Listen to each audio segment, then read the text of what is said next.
Sa isang checkpoint ay bigla na lang nagkapalitan ng putok ng baril at ang hinahabol ay isang dating pulis na may kaso ng kamanyakan. Isang lalaking sa tingin ng marami ay mabait pero demonyo pala ang kalooban. Ganito kasi ang nangyari bago ang kaganapan sa intro natin mga kaibigan. Eastern Samar, taong 2,000 hanggang 2001.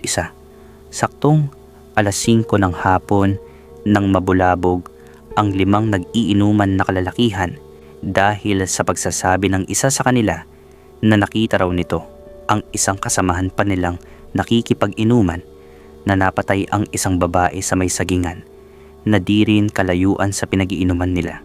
Agad na nawala ang tama ng alak sa 5 umiinom at tumakbo sila sa sinasabi ni Roger kung saan napaslang ang babae.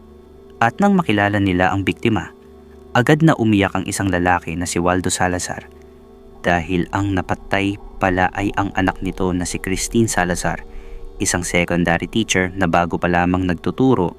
Mas lalong napasaklap ang nangyari dahil nakalislis ang laylayan ng bestida nito at tanggalang pante. Mukhang ginhasa ang guro. Pero higit sa lahat, kitang-kita nila ang dugo sa ulo nito na parang pinukpok ng matigas na bagay. Dahil doon, nakita rin ng 5 lalaki kasama ang ama ng namatay ang isang malaking bato na malapit sa kinahihigaan ng bangkay ng teacher.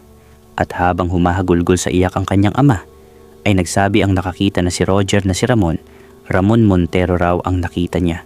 Halos magwala si Waldo sa mga oras na iyon habang umiiyak dahil ang pangalang sinabi ni Roger ay ang kumpare nito, ang ninong mismo ng teacher na namatay, na isang dating pulis. Paano at bakit sa isang iglap ay nawala na lang ang isang teacher dahil sa ganda lang nito? O sandiya pa talagang may mga lalaki pang talaga nauulol minsan dahil sa kalibugan kaya nagiging animal.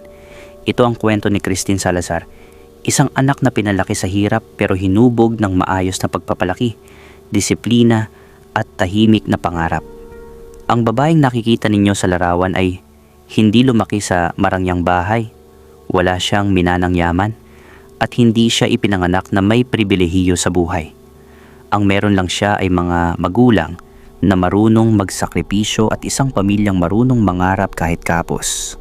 Ang ama at ina ni Christine ay mga karaniwang magsasaka lamang sa Eastern Samar. May maliit silang lupang sinasaka at ilang sagingan na nagsisilbing dagdag kabuhayan. Walang katiyakan ng kita. May mga panahong sapat, mas madalas kulang. Pero kahit ganoon, hindi kailanman pinabayaan ng mga magulang ni Christine ang pangarap nilang mapag-aral ang anak. Kahit pagod na sa maghapong trabaho sa bukid, inuuna pa rin nila ang baon, proyekto at pangangailangan ni Christine sa eskwela. Kung minsan ay umuutang, kung minsan ay nagbebenta ng ani kahit lugi, basta makapasok lang siya sa paaralan araw-araw. Lumaki si Christine na tahimik, masunurin at may takot sa Diyos. Hindi siya palagala. Hindi rin siya kilala sa bisyo o barkada. Ang mundo niya ay umiikot lang sa bahay at eskwela. Sa murang edad ramdam na niya ang bigat ng sakripisyo ng kanyang mga magulang, kaya pinangako niya sa sarili na hindi niya sasayangin ang bawat pisong ginugugol para sa kanyang pag-aaral. Habang ang iba ay nag-i-enjoy sa kabataan, si Christine ay abala sa mga libro at pangarap na balang araw ay makatulong din sa kanyang pamilya. Hindi naging madali ang kanyang paglalakbay. May mga panahong muntik na siyang tumigil sa pag-aaral dahil sa kakulangan ng pera. Pero sa bawat pagsubok, mas lalo lang tumitibay ang kanyang loob hanggang sa tuluyan niyang natapos ang pag-aaral at naging guro, isang propesyong pinili niya hindi para yumaman, kundi para magbigay ng kaalaman at pag-asa sa mga batang tulad din niya na galing sa hirap. Mabait si Christine, maingat sa kilos, hindi siya agad nagkaroon ng nobyo. Sa totoo lang, saka lang siya pumasok sa isang relasyon nang siya ay nakapagtatrabaho na bilang guro. Para sa kanya, hindi pwedeng unahin ang pag-ibig kung wala pang matibay na kinatatayuan sa buhay. Ganyan siya pinalaki ng kanyang mga magulang. May prinsipyo, may disiplina, at marunong maghintay. Pero sa isang iglap, lahat ng pinaghirapan ng pamilyang ito ay winasak. Hindi ng kahirapan, hindi ng kagutuman, kundi ng isang taong dapat sana ay tagapagtanggol ng batas. Isang akreditadong pulis na sa halip na magprotekta, siya pa ang naging dahilan ng pagkawasak ng isang inosenteng buhay at ng pangarap ng isang buong pamilya. Noong mga panahong nag-aaral pa si Christine, may isang taong palaging binabanggit sa loob ng kanilang bahay tuwing kapos ang pamilya. Isa siyang ninong, isa ring pulis. Ang pangalan niya ay Ramon Montero. Sa mata ng mga magulang ni Christine, isa siyang maaasahan. Sa tuwing kinakapos sa matrikula, sa proyekto sa eskwela, o kahit sa simpleng panggasto sa araw-araw, si Ramon ang isa sa mga unang nilalapitan. Hindi siya tumatanggi, minsan ay pautang, at may mga pagkakataong hindi na raw kailangang bayaran agad. Noon, aktibo pa sa serbisyo si Ramon Montero bilang pulis.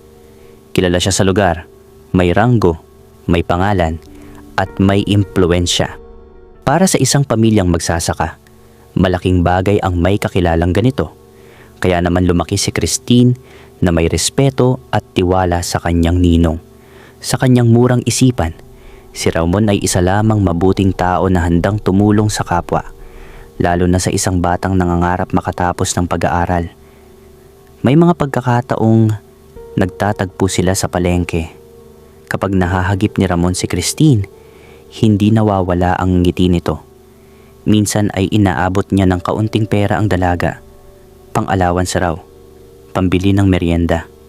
Maliit na bagay sa paningin ng iba, pero malaking tulong para kay Christine. Lagi siyang nagpapasalamat, lagi siyang magalang, at ni minsan, hindi sumagi sa isip niya na may ibang kahulugan ang mga kilos na iyon. Para kay Christine, normal lang ang lahat. Ganito raw talaga ang isang mabuting ninong. Ganito raw ang isang pulis na may malasakit. Hindi niya alam na habang siya ay abala sa pag-aaral at pangarap, may isang matang tahimik na sumusubaybay sa kanya. Hindi niya alam na sa likod ng mga pautang at kabutihan ay may isang lihim na hinihintay na kapalit. Habang lumilipas ang mga taon, unti-unting nagdadalaga si Christine. Mas lalong naging kapansin-pansin ang kanyang anyo. Ngunit nanatili siyang inosente. Ang alam niya, ang ninong niya ay isang tagapagtanggol ng batas, isang taong dapat pagkatiwalaan.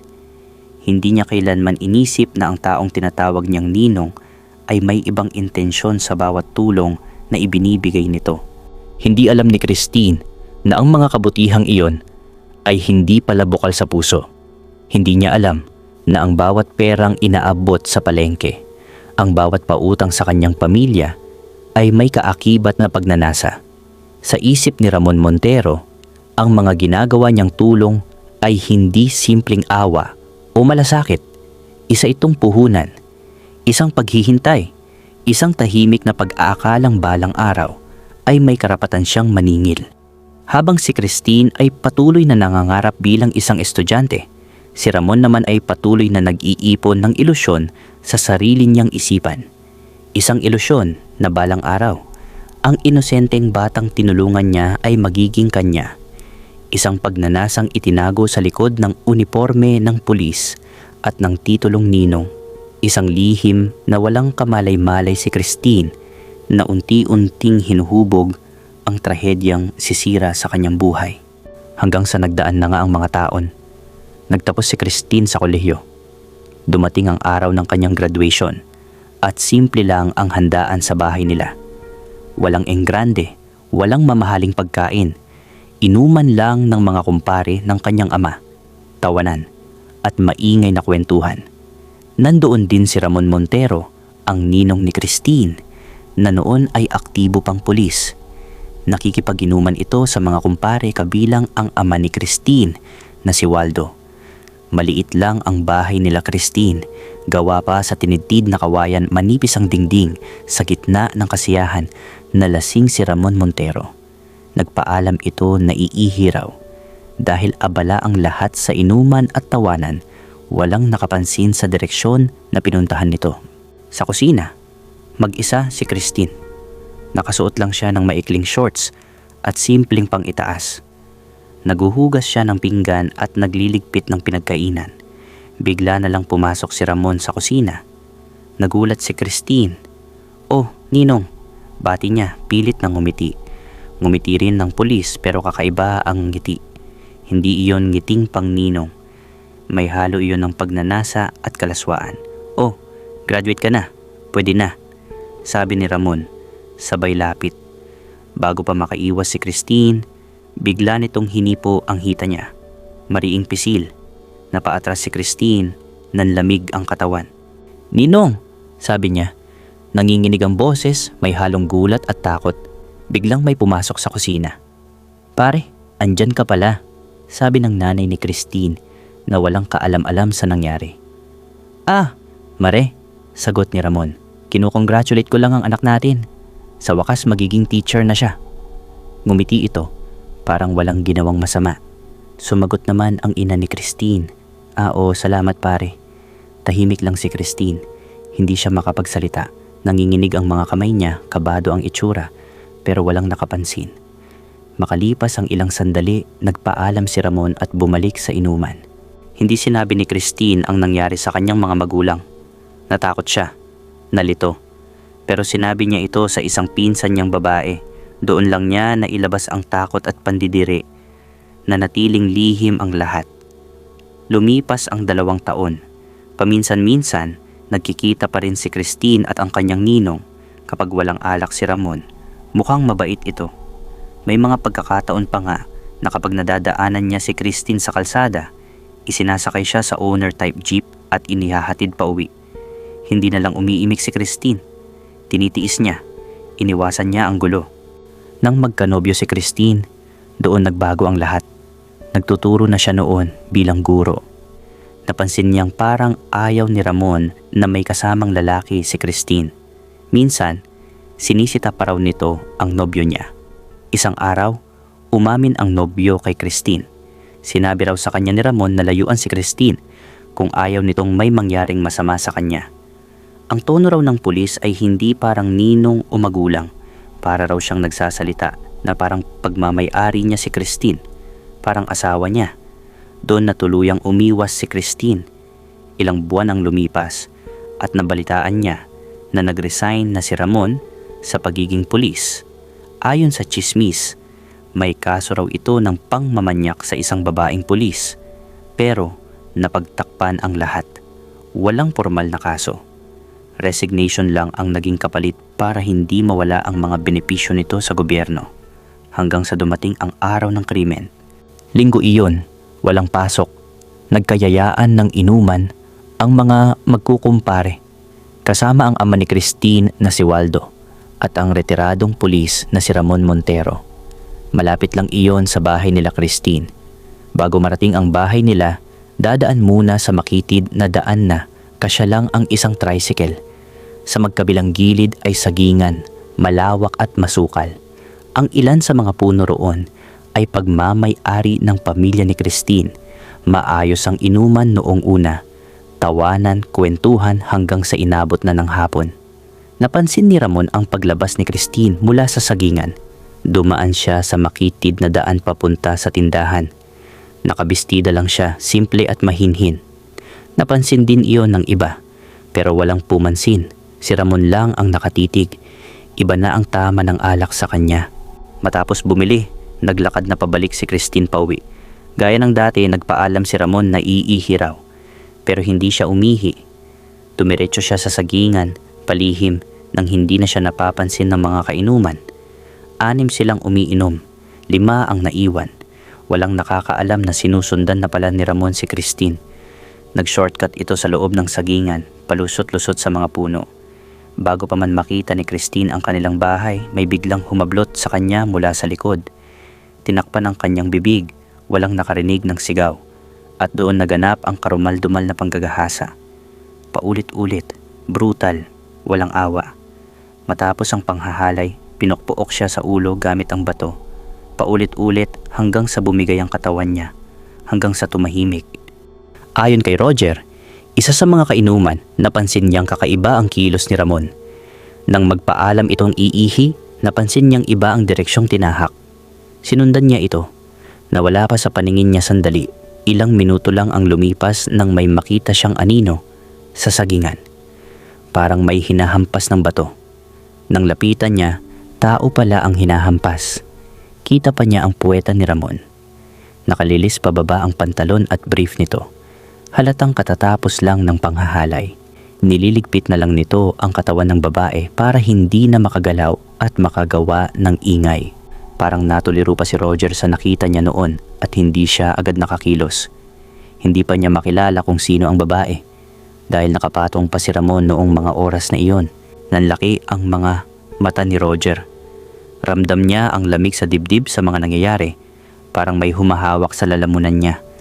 Amoy niya ang dugo na humahalo sa hangin ng sagingan. Naririnig niya ang mabibigat na hingal ni Ramon at naririnig niya ang hampas ng bato at parang hayop na katatapos lang magparaos ni Ramon. Sa bawat hampas ng bato, nanginginig ang mga tuhod ni Roger pero hindi pa rin siya makasigaw. Para siyang napako sa kinatatayuan. Nang bahagyang umangat ang katawan ni Ramon, doon lang niya nasilayan ang mukha ng babae. Maputla, duguan, nakapikit. Doon niya nakilala si Christine. Parang binuhusan ng malamig na tubig ang buong katawan ni Roger. Biglang naghalo ang takot at galit sa loob niya. Umatras siya, dahan-dahan, pilit pinipigil ang paghinga. Saglit na tumigil si Ramon, parang nakinig. Tumibok ng malakas ang dibdib ni Roger. Akala niya iyon na ang katapusan niya. Pero muling yumuko si Ramon, saka tumayo. Hinila ang pantalon. Tumakbo palayo. Nang tuluyang mawala si Ramon sa dilim, saka lang bumigay ang tuhod ni Roger. Doon niya naintindihan. May bangkay sa harap niya. Mabilis na tumakbo si Ramon palayo. 5:00 na ng hapon noon. Humingi ng saklolo si Roger sa mga kainuman. Dali-dali silang nagtungo sa sagingan. Doon nila naabutan ang katawan ni Christine. Nakalislis pataas ang bestida na parang pilit na hinubaran. Duguan, basag ang ulo, at wala ng buhay. Ilang araw ang lumipas matapos ang krimen at tuluyan nang nabasag ang katahimikan ng lugar. Mula sa salaysay ni Roger, malinaw ang direksyon ng investigasyon. Siya ang huling nakakita kay Ramon Montero sa sagingan at malinaw niyang inilarawan ang ginawa nito. Ang paghampas, ang anyo ng katawan ni Christine at ang pagtakbo ni Ramon palayo. Sinundan pa iyon ng paglabas ng isang mas matagal ng lihim. Ang pinsan ni Christine na babae ay humarap din sa mga investigador. Ikinuwento niya ang nangyari noon sa kusina, ang biglaang paghipo, ang kakaibang ngiti ng pulis at ang takot na matagal nilang itinago. Isinailalim sa masusing medico-legal examination ang bangkay ni Christine. Lumabas sa resulta na positibo ang panggagahasa. May narecover na semilya ng lalaki sa kanyang ari. Isinailalim ito sa pagsusuri. Hindi na ito simpleng hinala. Matibay ang ebidensya. Agad na inilabas ang manhunt order laban kay Ramon Montero. Samantala, nagtatago na si Ramon. Ilang oras matapos ang krimen, tumuloy siya sa bahay ng dati niyang kaibigan sa serbisyo, isa ring pulis. Doon siya nagpalipas ng gabi. Kinabukasan ipinakuha niya ang kanyang owner-type jeep na nakaparada sa ibang lugar. Ayaw niyang magpakita sa mga lugar na alam niyang may nakakakilala sa kanya. Alam niya ang bigat ng kasong nakaabang, murder, at hiwalay na multiple counts of rape. Alam niya rin ang ibig sabihin noon, habang buhay na pagkakabilanggo. Walang piyansa, walang lusot. Nang maramdaman niyang papalapit na ang mga humahabol, nagpasya siyang umalis ng bayan. Madaling araw iyon nang umalis siya sakay ng owner-type jeep. Wala siyang plaka sa harap. Alam niya ang mga rutang iwas checkpoint pero hindi lahat ay kontrolado. Sa isang kurbadang kalsada sa labas ng bayan, bigla siyang hinarang ng checkpoint. Nakataas ang mga flashlight. May suminyas na tumabi. Huminto siya. Sandaling katahimikan. Alam ni Ramon na iyon na ang huli niyang desisyon. Sa halip na bumaba, bigla niyang inapakan ang silinyador. Umarangkada ang jeep. Sumigaw ang mga pulis. May pumutok na baril. Gumanti rin siya ng putok mula sa loob ng sasakyan. Umalingaw-ngaw ang sunod-sunod na putok sa madilim na kalsada. Tinamaan ang gulong ng jeep. Umikot ito at bumangga sa gilid ng daan. Bumaba si Ramon. Duguan na sa tagiliran pero may hawak pa ring baril. Nagpaputok pa siya, desperado, ayaw sumuko. Alam niyang kapag nabuhay siya, doon na matatapos ang lahat. Isang putok ang tumama sa kanyang dibdib. Bumagsak siya sa semento. Pagkaraan ng ilang oras, kinumpirma ang kanyang pagkamatay. Hindi na siya umabot sa ospital. Kasama niyang namatay ang lahat ng sagot na hindi na niya hinarap sa korte. Sa mga dokumentong naiwan, malinaw ang mga kasong dapat sanay kakaharapin niya. Murder, multiple rape, ngunit hindi na ito umabot sa paglilitis. Sa huli, ang hustisya ay hindi dumating sa anyo ng sentensya ng hukuman, kundi sa isang madilim na kalsada, sa gitna ng checkpoint, kung saan nagtapos ang takbo ng isang taong matagal nang tumakas sa kanyang kasalanan.